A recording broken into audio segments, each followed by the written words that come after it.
सभी प्रदेशवासियों को मेरा नमस्कार। आपको विदित है, जब कोरोना पूरे देश में और हमारे प्रदेश में भी शुरू हुआ, उस वक्त हम बहुत गंभीर थे। थोड़े भी मामले आते थे तो भी हम चिंतित होते थे, लेकिन जैसे जैसे वक्त गुजरता गया हमारी वो गंभीरता कम होती दिख रही है। ये स्वाभाविक रूप से हमारे लिए बहुत बड़ी चिंता का विषय है। पिछले कुछ अरसे से, जब से अनलॉक फेज शुरू हुआ है, आर्थिक गतिविधियां शुरू हुई है, स्वाभाविक रूप से ये भी आवश्यक है हम सबके लिए कि हम काम पर निकलें, क्योंकि आर्थिकी परिवार की हो, चाहे प्रदेश की हो, चाहे देश की हो, उसको संभालने की जिम्मेवारी भी हमारी है।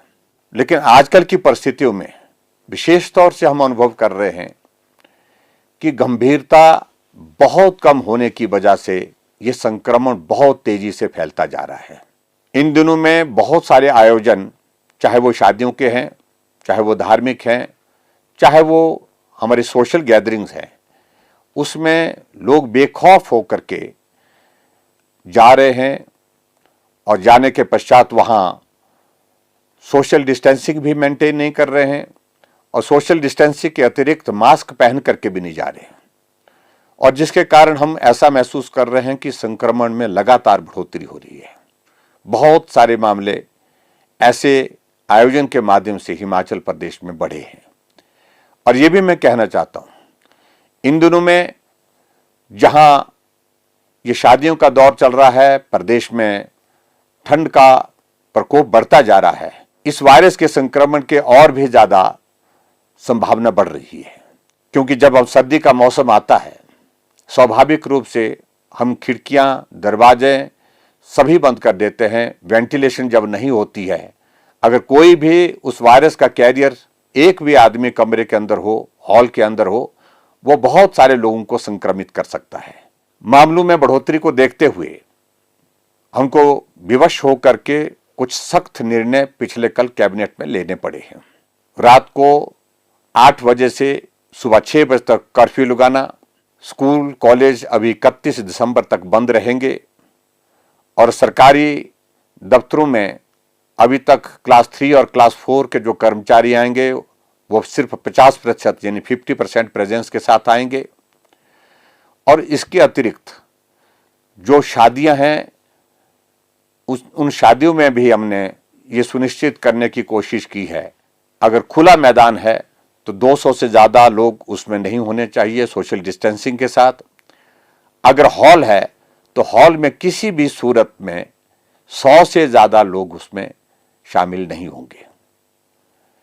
और उसी तरह से जो हमारे और कार्यक्रम होंगे सोशल गैदरिंग के, उसमें भी यही नॉर्म्स को हम लागू कर रहे हैं। मास्क नहीं लगाने पर भी जुर्माना और बढ़ाया है, 1000 रुपये किया है। स्वाभाविक रूप से ये सारी चीजें इसलिए विवश होकर के करनी पड़ रही हैं क्योंकि जितनी गंभीरता हमें आज के इस संकट के क्षण में, जब ये वायरस लगातार फैल रहा है, बहुत सारे लोगों का जीवन संकट में है, बहुत सारे लोगों का जीवन समाप्त हो गया, ऐसी परिस्थिति में हमको ये निर्णय लेने पड़े हैं। आज हमने एक और कार्यक्रम की हिमाचल प्रदेश में शुरुआत की है, हिम सुरक्षा अभियान के रूप में, और इसमें 8000 जो है हमने टीमें बनाई हैं पूरे हिमाचल प्रदेश में, जो हर घर में जाएंगी, हर गांव में जाएंगी, और गांव में जाकर के कोविड-19 के मामलों को लेकर के गंभीरता से हमको काम करना है। और इसके अतिरिक्त चाहे किसी को ट्यूबरकुलोसिस है यानी कि क्षय रोग है, चाहे किसी को लेप्रोसी है, कुष्ठ रोग है, और उसके अतिरिक्त किसी को शुगर की बीमारी है, ऐसी परिस्थिति में भी वो टीमें जाकर के सर्वेक्षण करेंगी, ताकि हमारे पास पूरे हिमाचल प्रदेश के हर परिवार के, हर व्यक्ति का एक डेटाबेस हो जाएगा, जिसके आधार पर हम आने वाले समय में बेहतर स्वास्थ्य की सुविधा देने के लिए काम करने की कोशिश करेंगे। मेरा आप सबसे फिर से विनम्र निवेदन है कि जब तक इसके लिए कोई दवाई नहीं निकलती, वैक्सीन नहीं निकलती, तब तक हमको सावधानियों के साथ ही काम चलाना है।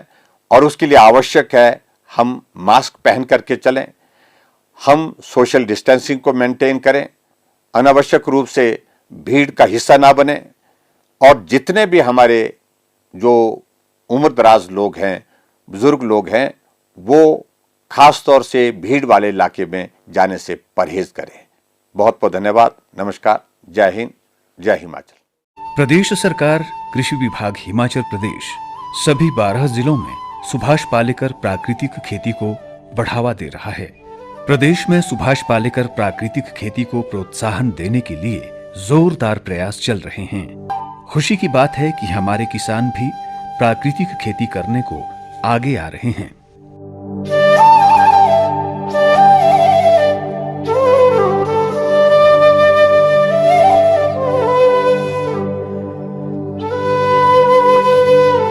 प्राकृतिक खेती से कोई नुकसान नहीं है, जो इसमें कोई खर्च नहीं है और ना ही इसमें कोई पर्यावरण के लिए नुकसान भी नहीं है। ये बहुत ही सस्ते और आसानी से बनता है। ये हमारे लोकल गाय और का गोबर और मूत्र से ही बनता है। सभी किसान भाइयों से अनुरोध करना चाहता हूँ कि आप भी रासायनिक को छोड़ के प्राकृतिक खेती की ओर आ जाएं और पूर्ण मेरा विश्वास है कि आप लोग भी यह काम करेंगे। राजन दास ने जो सब्जियों की खेती पॉली हाउसों में की है या बाहर खेतों में, ये सुभाष पालेकर प्राकृतिक खेती करके खुश हैं और चाहते हैं कि अन्य किसान भी इसे अपनाएं। अधिक जानकारी के लिए अपने ब्लॉक के आत्मा परियोजना के BTM या ATM से संपर्क करें। कृषि विभाग हिमाचल प्रदेश द्वारा जनहित में जारी।